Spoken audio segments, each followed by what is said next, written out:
കുറച്ച് ക്രിട്ടിക്കലായിരുന്നു ആദ്യത്തെ ഒരു 10 ദിവസം.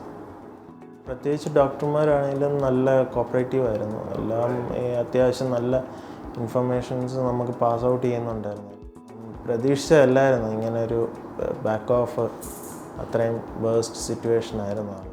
ഉടനടി തന്നെ ബന്ധപ്പെട്ട ഹോസ്പിറ്റലിൽ എത്തുകയും വേണ്ട സ്കാൻ ചെയ്യുകയും സമയോചിതമായിട്ടുള്ള ട്രീറ്റ്മെൻറ്റ് എടുക്കുന്നതും ആളുടെ ജീവൻ അല്ലെങ്കിൽ ഒരു പെർമനൻ്റ് ആയിട്ടുള്ള ബ്രെയിൻ ഡാമേജ് പലപ്പോഴും ഒഴിവാക്കാൻ പറ്റിയേക്കും.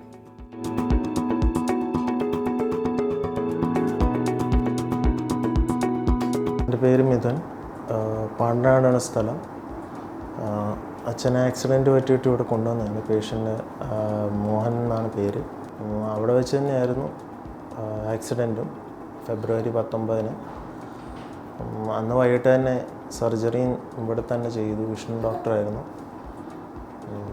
അത് കഴിഞ്ഞ് ഒരു 10-13 ദിവസം കഴിഞ്ഞ് ആൾ കണ്ണ് തുറക്കുന്നതൊക്കെ. അത് കഴിഞ്ഞ് ഒരു ആഴ്ച കഴിഞ്ഞപ്പോൾ ഇവിടുന്ന് ഡിസ്ചാർജ് ചെയ്ത് ഫിസിയോ ഒക്കെ കഴിഞ്ഞ് തിരിച്ച് കൊണ്ടുവന്നതാണ്. ഇപ്പം ട്രക്കിയോസ്റ്റമി റിമൂവ് ചെയ്യാൻ ആൾ കഴിഞ്ഞു. ഇന്നിപ്പം എല്ലാം ഇതായി നാളത്തോടെ ഡിസ്ചാർജ് ആവും. കുറച്ച് ക്രിട്ടിക്കലായിരുന്നു ആദ്യത്തെ ഒരു 10 ദിവസം. എല്ലാം കൊണ്ട് ഇപ്പം ബെറ്റർ ആയിട്ടുണ്ട്. സ്റ്റാഫും എല്ലാവരും നല്ല ഇതായിരുന്നു. പ്രത്യേകിച്ച് ഡോക്ടർമാരാണെങ്കിലും നല്ല കോപ്പറേറ്റീവ് ആയിരുന്നു. എല്ലാം അത്യാവശ്യം നല്ല ഇൻഫർമേഷൻസ് നമുക്ക് പാസ് ഔട്ട് ചെയ്യുന്നുണ്ടായിരുന്നു. എല്ലാ മൊമെൻറ്റിലുള്ള റിപ്പോർട്ട്സും നമുക്ക് പറയുന്നുണ്ടായിരുന്നു. വിഷ്ണു ഡോക്ടറായാലും എല്ലാവരും NICUവിലെ എല്ലാ സ്റ്റാഫുകളാണെങ്കിലും നല്ല കോപ്പറേറ്റീവ് ആയിരുന്നു. എന്തെങ്കിലും അത്യാവശ്യം ഉള്ളപ്പോൾ വിളിച്ച് കാര്യങ്ങളൊക്കെ സംസാരിച്ച് ഡീറ്റെയിൽ ആയിട്ട് നമ്മളോട് അത്രയും ഹെൽപ്ഫുള്ളായിരുന്നു. ശ്രീനാഥ് ഡോക്ടറാണെങ്കിലും എല്ലാവരും, ദ ഹോൾ ന്യൂറോ ടീം ഭയങ്കര ഒരു ഹെൽപ്ഫുള്ളായിരുന്നു. കാരണം പ്രതീക്ഷിച്ചതല്ലായിരുന്നു ഇങ്ങനൊരു ബാക്ക് ഓഫ് അത്രയും വേഴ്സ്റ്റ് സിറ്റുവേഷൻ ആയിരുന്നു ആളുടെ. നമസ്കാരം, ഞാൻ doctor Vishnu, consultant brain and spine surgeon, doctor KM Cherian hospital, Kallissery.